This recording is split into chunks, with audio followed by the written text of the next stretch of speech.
In 1995, Pokémon was introduced to the world through the first series games, Pokémon Red and Blue. In the last 25 years, over 800 different Pokémon have been discovered. Most of them have some sort of basis in real-world animals, creatures, different sorts of things. Today, we're specifically talking about ones based on inanimate objects. Not just inanimate objects, but food. Today we're focusing on the top 5 Pokémon based on food. They've existed since Generation 1, but many believe that as the series has continued, Pokémon designers have had less and less to work with when it comes for inspiration for their Pokémon. We've got a couple that are from early, we've got a couple that are from late, but we've got 5 that are definitely going to take the cake. That didn't even rhyme, I'm going to keep it in. Number 5, Oddish. So we're starting on a bit of an embarrassing note here. Oddish always really confused me. I thought Oddish was a blueberry, but why does it have the green hair? Why is it called Oddish? That has nothing to do with blueberries. Is it a Japanese translation thing? Who knows? Today I'm going to tell you, Oddish is not a blueberry. Put your guesses down in the comments below, or be smart, unlike me. Honestly, the Pokemon is based on radishes, with the name intended to be a portmanteau of odd and radish. More fool me for not working it out until I was 22. Now, I might not be a real radish fan, but I've never seen one that's blue. You can't look at Oddish and tell me anything other than, that's a blueberry with green hair, that's a punkberry, a blue punkberry. You can't look at him and tell me anything else. Oddish is the oldest Pokemon on our list, having originated in the Generation 1 Red, Blue and Yellow games in the Western world. As I said before, the creative process starts to dim a little bit around Series 5, so expect more food-based Pokemon as we continue down this list from later series of the game. That being said, Oddish is from the first series, which had Pokemon like Ekans and Arbok. So maybe there hasn't been a high level of creativity in Pokemon design since Generation 1. Moving on, well, I've mentioned that Oddish is based on a radish, and in my opinion a blueberry. The evolved forms take you through the life cycle of different kinds of plant life.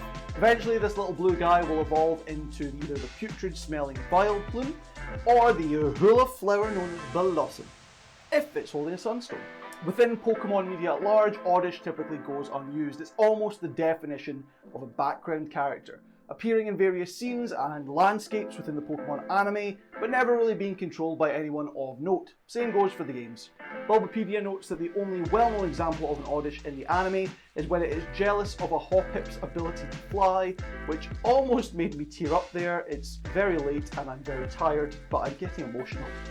Number 4, Cherubi. Okay, so last time I was honest and talked about my confusion surrounding Oddish. This time there is no excuse for any of you. If you didn't know that Cherubi was based on the red fruit, you either have never seen a cherry before, or you don't play the Pokemon games, and this is just background noise as you do something else. Be honest. A Generation 4 Pokemon, Cherubi arrives in the Diamond and Pearl games. In the next series of games, Heart Gold and Soul Silver, remakes of the previous games, Gold and Silver, Cherubi has been retroactively put into that game's Pokédex, and you can catch it by using the move Headbutt on different trees around the world. The Pokédex entries for Cherubi talks a lot about its relationship between the big and small berries. When it's time to evolve, the energy within the smaller berry is consumed by the larger one and it shrivels up, becoming a blackened husk of its former self. That energy is then used to fuel the evolutionary process for the bigger cherry. Cherubi itself being a Pokemon based on the reaction that plant life has to the sun, in a tired, sleepy, darkened, hair over one eye nighttime version, and the daytime, bright yellow, happy and energetic version. Pretty grim, to be honest. It's kind of like a Siamese twin killing their sibling so that they can either be happier and joyful, or so that they can get a haircut. Number 3, Slurpuff. On a sweeter note, the Pokemon Slurpuff is based on a meringue, or it could be a donut, or a meringue. If you're not from the east coast of Scotland, you will not get that. I'm so sorry, but I had to put it in. Slurpuff comes to us from the Generation 6 Pokemon games and is the evolved form of the cotton candy Pokemon Swirlix. You can only get this evolution by trading Swirlix while it holds the item Whipped Dream. Honestly, either of these evolutions deserve a spot here. These Pokemon make use of the stereotypical hues of cotton candy to give them more lifelike features, taking light pinks and light reds in amongst their typical overall white visual to give them the notes of ears and eyes and toes, which gives them that proper Pokemon monster animal aesthetic.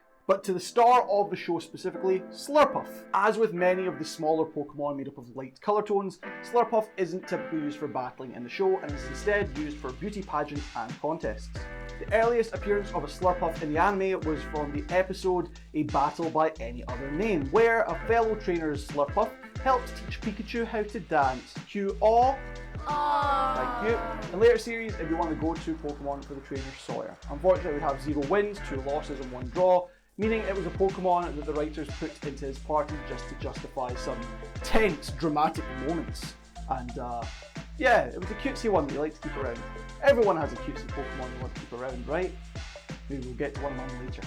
Number 2, Vanillite. This poor little Pokemon, all it wanted to do was keep trainers cool on hot summer days, and now it's the poster child for Pokemon writers struggling to come up with new ideas. Well, the poster child right after Klefki. Sorry, Klefki. Yes, Vanillite is a plain ice cream cone, created when ice crystals come in contact with the sun. Yes, at level 35, Vanillite evolves so that instead of being 1 scoop of ice cream, it's 2 scoops of ice cream in 1 ice cone. And yes, at level 47 for its final evolution, it just adds a straw. But there's so much more to Vanillite than that. Did you know that Vanillite was a hardened criminal? Dun dun dun. That's right, in the episode The Mighty Axel Guard to the Rescue, Vanillite are the Pokemon of choice for evil criminal mastermind Cryogonal Man. His twisted plan to take all the frozen goodies from the town and give them to wild Pokemon so that he may gain their trust and use their power to overthrow the entire region. Look, it's just, it's whimsical, it's still crime, he's still a criminal. I mean, they should probably have arrested Dr. Doofenshmirtz as well, if we're being honest. You wanna know what goes best with ice cream? Pie. Number 1, Appleton. I genuinely didn't know this Pokemon existed until doing research for this video, and I am so happy I discovered this Pokemon. I personally have never defeated the Elite Four, but I'm going to use Appleton as my main Pokemon and beat them all. Joining us in Generation 8 of the series, Appleton is referred to as the Apple Nectar Pokemon, although from now on, as a sign of respect, I would like us to refer to Appleton as Cutie Pies. Agreed? You must agree. The little fella is kind of a cross between a dragon dwelling in a cave and a snail, insofar as it is a dragon walking around with the cave on its back, the cave in this instance being an apple pie. I can't not laugh, this guy's amazing. Appleton is one of 2 possible final evolutions for the Pokemon Applin. The other alternative evolution is Flaplin, which is a dragon that can fly, but an apple. This is my new favourite everything. I will now be using Flaplin and Appleton to defeat all of the Pokemon trainers in the world.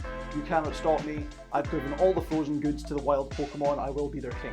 While Appleton holds no major significance to the Pokemon anime, it does have a very minor significant detail in the games. Appleton is the only Pokemon in the games with the ability to use the move Apple Acid, and the only Gigantamax Pokemon to be able to use the special move G-Max Sweetness. If you have Bug-type Pokemon, keep them far away from Appleton, as the sweet-smelling sticky sensation on the outside of its shell draws bugs in so that it may devour them. I too am drawn to Appleton, but it's just my eyes devouring the wacky, wild visuals of this excellently executed Pokemon. Move over, Tentacruel. There's a new Sam's favourite Pokemon in town, and his name is Cutie Pie. That is our top 5 Pokemon based on food. Are there any Pokemon we might have missed? Are there any foods that you'd like to get made into a Pokemon? And why is it called Noodlepoos, the noodle octopus? I've been Sam from R-CADE Glasgow. If you want to reach out to us, you can go on all social media at R-CADE Glasgow. If you want to support the work that we do, you can do it at patreon.com/R-CADE Glasgow. Have a great day, have a great feast, play Pokemon. I'm hungry.